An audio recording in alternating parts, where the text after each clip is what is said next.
এই যোগের প্রভাবটা আপনি কি এন্টায়ার এই 40 দিন ধরে পাবেন? এই ট্রানজিটে বহু মিথুন রাশির জাতক জাতিকাদের প্রভূত পরিমাণে পরিবর্তন হতে পারে এডুকেশনাল দিক থেকে। কোন সময় থেকে কোন সময়টা বেশি স্পেসিফিক, বেশি সচেতন থাকতে হবে, তাহলে বলতে হয়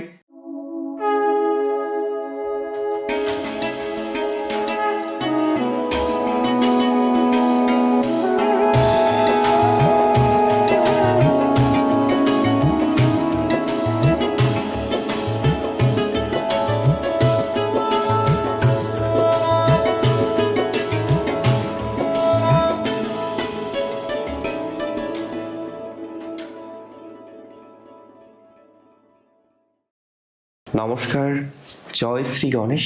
স্বাগতম আপনাদের প্রত্যেককে। আজকে মূলত আমরা যে রাশিটিকে নিয়ে আলোচনা করব সেটি হলো মিথুন।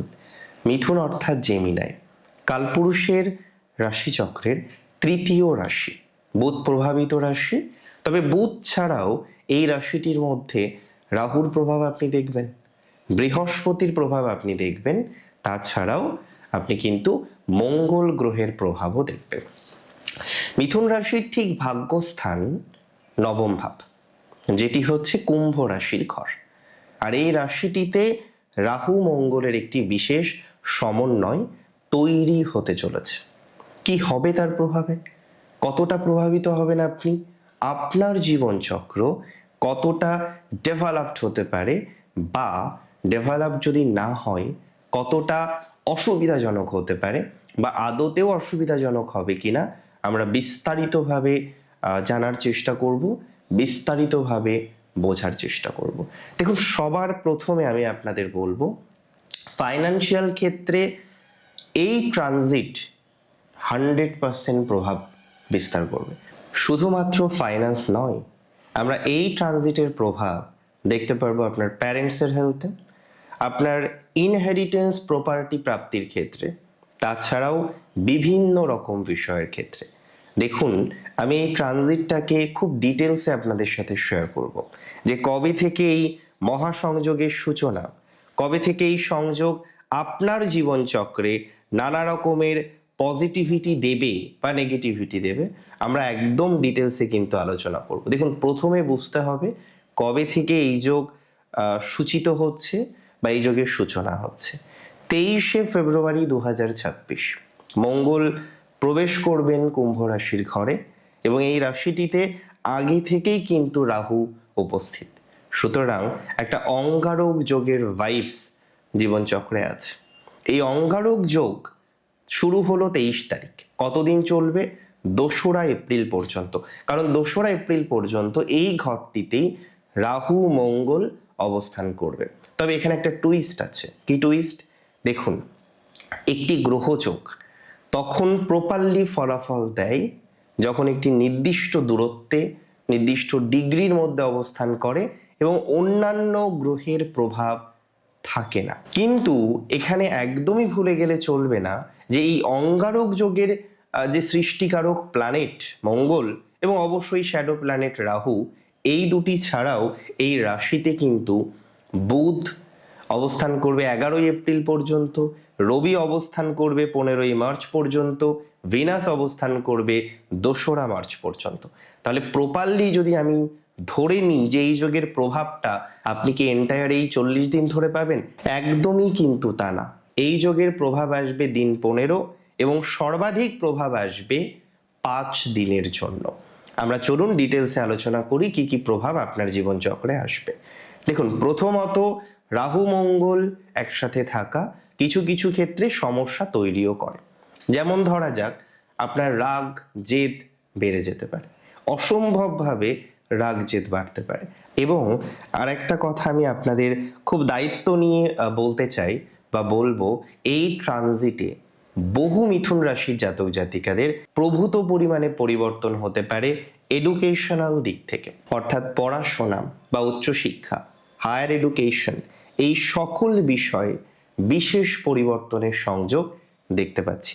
আমি একদম পরিষ্কারভাবেই বলি, যারা উচ্চশিক্ষার সাথে সংযুক্ত, কোনো না কোনোভাবে আপনি হয়তো পোস্টডক করছেন, পিএইচডি করছেন, অন্য কোনো হায়ার এডুকেশনের সাথে যুক্ত রয়েছেন, এবং আপনি ভাবছেন কি যে না, আপনার কারেন্ট যে স্ট্রিম সেটাকে পরিবর্তন করবেন। আপনার মধ্যে একটা পরিকল্পনা অলরেডি এসছে যে আপনি কারেন্ট যে স্ট্রিম নিয়ে চলছেন, কারেন্ট যে হায়ার এডুকেশন নিয়ে চলছেন, সেই জায়গা থেকে একটা পরিবর্তনের পরিকল্পনা আপনি করছেন। আমি মনে করি বহু মিথুন রাশির জাতক জাতিকাদের এই সংযোগে বা এই সঞ্চারে একটা পরিবর্তনের এক্সপেকটেশন আমরা কিন্তু রাখতে পারি। একটা পরিবর্তন নিশ্চিতভাবেই আমরা লক্ষ্য করতে পারবো মিথুন রাশির জাতক জাতিকাদের। অনেকের বিদেশ যাত্রা নিয়ে হয়তো কিছু বাধা প্রথম দিকে আসলেও সেই বাধা কাটতে পারে। এই সময় আপনার সিনিয়র, আপনার প্যারেন্টস, আপনার গুরু কারোর সাথেই বাগবিতণ্ডায় জড়ানো আপনার মোটেই উচিত হবে না। সিনিয়রের সাথে বাগবিতণ্ডায় জড়ালে বা অন্যান্য দিক থেকে কিছু এই ধরনের কম্বিনেশন আসলে অনেকটাই আমি মনে করি সমস্যার জায়গা তৈরি হতে পারে। তাই বিনা কারণে বাগবিতণ্ডায় জড়াবেন না। দেখুন, অঙ্গার মানে বোঝেন তো, আগুন, অঙ্গারক, তাহলে এখানে কিন্তু জ্বলন্ত কয়লা। রাগ জেদ বেশি হবে এই সময়। কোনো কোনো ক্ষেত্রে দেখা যাবে আপনার পোটেনশিয়ালিটি প্রচুর বাড়ছে, নতুনভাবে কিছু করার প্রবণতা তৈরি হবে জীবনে, এবং আলটিমেটলি দেখা যাবে এই সঞ্চারের প্রভাবে বেশ কিছু পরিবর্তন জীবনে আসবে। নবম ভাব নেগেটিভ হাউস নয়, তাই অঙ্গারক যোগের যে বিধ্বংসী প্রভাব আপনি পাবেন একদমই কিন্তু আমি তা মনে করছি না। তবে হ্যাঁ, কিছু প্রভাব আপনার জীবনচক্রে আসবে অঙ্গারক যোগের, এটা নিয়ে কোনো ডাউট নেই। এবং যদি স্পেসিফিকভাবে আমরা আলোচনা করি কোন সময় থেকে কোন সময়টা বেশি স্পেসিফিক, বেশি সচেতন থাকতে হবে, তাহলে বলতে হয় 4 মার্চ থেকে 20 মার্চ, 20 তারিখ পর্যন্ত মার্চ মাসের। কেন? অনেকে বলবেন কেন?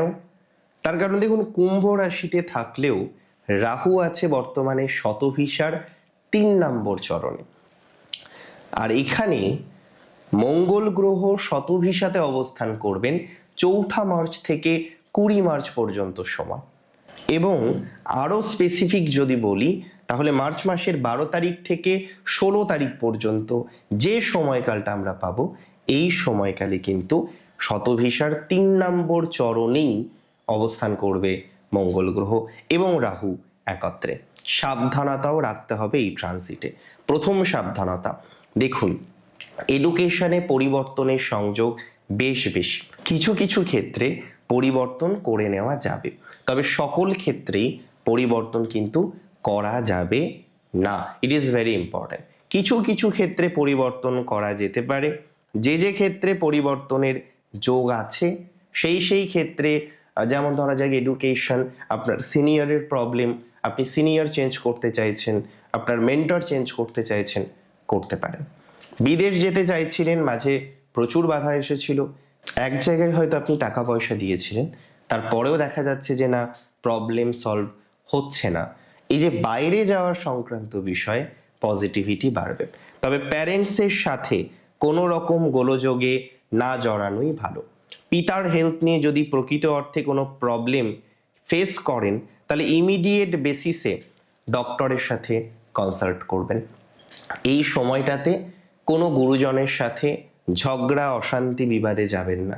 ইনহেরিটেন্স প্রপার্টি প্রাপ্তির ক্ষেত্রে কিছুটা সহজলভ্যতা আসতে পারে, তবে প্রাথমিক অবস্থায় হয়তো অশান্তি বাড়ল, প্রাথমিক অবস্থায় হয়তো অনেকের সাথে গোলযোগ বাড়তে পারে, কিন্তু ফাইনালাইজেশন পজিটিভ দিকেই যাবে।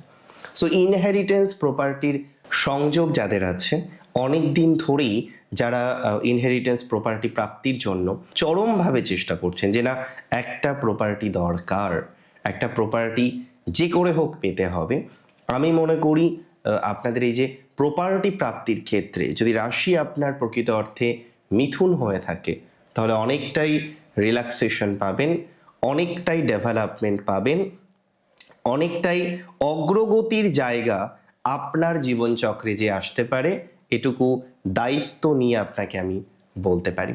এবং খুব ভালোভাবে একটা কথা বুঝে নিন, খুব ভালোভাবে একটা কথা শুনে নিন। 2026-এর মার্চ মাসের 12 তারিখ থেকে মার্চ মাসের 16 তারিখ, এই যে সময়কাল, প্র্যাকটিক্যালি দূরে যাওয়ার ক্ষেত্রে, ভ্রমণের ক্ষেত্রে, ট্রাভেলিংয়ের ক্ষেত্রে একটু হলেও সচেতনতা রাখতে হবে আপনাকে, অনেক বেশি সাবধানে থাকতে হবে আপনাকে। এই সময়ে যে কোনো ধরনের ভ্রমণ যদি সম্ভব হয়, আমার মনে হয় পরিত্যাগ করা উচিত। এই সময় ভ্রমণজনিত কিছু সমস্যা আসতে পারে, ভ্রমণজনিত কিছু ঝামেলা বা বিপদ আসার প্রবাবিলিটিস কিন্তু রয়েছে। অনেক ভালো থাকুন আপনারা, সুস্থ থাকুন, স্বাভাবিক থাকুন, সুন্দর থাকুন। জয় শ্রী গণেশ।